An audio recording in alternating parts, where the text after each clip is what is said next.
জুলাস ভাই কইলাম যে সাইনবোর্ডটা গাড়ছেন, এটা রাখছেন কি এটা রাখছেন কি?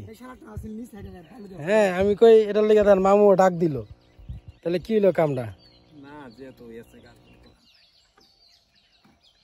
আর সাইনবোর্ডে ভাই থাক, সমস্যা নেই। দুষ্ট লোকে না বললে তো ভাই এটা আল্লাহ দিলে এরিয়া দিল, দুষ্ট লোকে বললে দুষ্ট লোকে যা চেষ্টা করে না পরে আপনি দেখুন আর শালা এটা কাম করছে এরা আমরা কোথাটা নাম্বার দিলে হ্যাঁ তা করব। দেখ বাসবের মনে তো কোনো দুঃখ নাই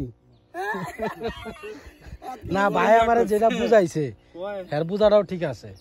ভাই বুঝাইছে কয় যে মনে করেন যে আপনি একবারে বাউন্ডারি দিতেন সাইনবোর্ড না দিয়া, আমি আমার কথা কয়ে হ্যাঁ আমি আমার কথাকে আমি ঢুকাইতাম যে আমি খামার করবো।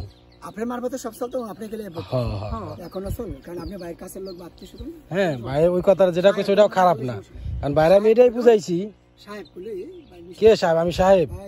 এরা তো বুঝো না ভাই, আমি বলছিলাম কি তোমার যেটা আমার কথা ছিল আর ধরে 1 লাখ টাকা বাড়া দিলে সব ম্যানেজ করব, সমস্যা নেই। আরে এই কইতেছে ডাইট কইতেছে, তাহলে তো ঠিকই আছে, তাইলে একটা না সাইডটা দিলে কি আল্লাহ, তাইলে সাইডটা দিলে যেটা দরকার এটা কইলে আরে ডাইট রে এই নিয়ে আমি দুধ কলাতে কাল সব পুষতাছি।